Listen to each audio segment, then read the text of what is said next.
English में total हुरूफ तहजी 26 हैं, जिनको इंग्लिश ग्रामर में अल्फ़ाबेट कहा जाता है।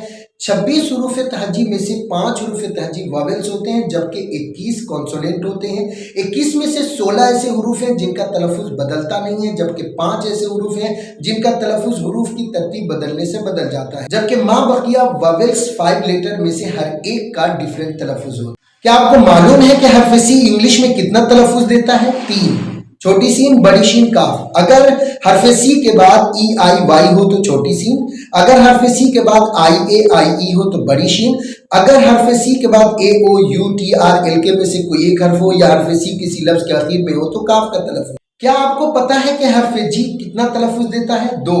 जीम और गाफ। अगर किसी लफ्ज के शुरू में जी आए और ए और ई के अलावा कोई दूसरा हर्फ हो तो जी का तलफ़ुज़ गाफ से होता है। अगर जी किसी लफ्ज के आखिर में हो तो जी का तलफ़ुज़ गाफ से होगा। अगर जी के बाद ई हो तो जी का तलफ़ुज़ जी। शायद आपको मालूम नहीं होगा कि हर्फ एस कितने तलफ़ुज़ देते हैं। मैं बताता हूँ। हर्फ एस के 3 बड़े तलफ़ुज़ हैं, छोटी सीन, बड़ी शीन और जा।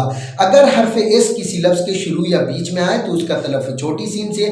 अगर एस के बाद आई ए आई ओ आ जाए तो इसका तलफ़ुज़ बड़ी शीन से। अगर किसी लफ्ज के आखिर में एस हो और उससे पहले जी डबल जी जी ई बी ई ओ ई आई ई हो या वाई हो तो इसका तलफ़ुज़ जा से हो। चलिए हम समझते हैं कि हर्फ टी के कितने तलफ़ुज़ होते हैं। हर्फ टी के बुनियादी तौर पर टा का तलफ़ुज़ होता है। अगर टी के बाद यू आर ई हो तो चा का तलफ़ुज़ होगा, जैसे टी यू आर ई को चर पढ़ेंगे। और अगर टी के बाद आई ए आई ओ आई ई आ जाए तो टी का तलफ़ुज़ बड़ी शी।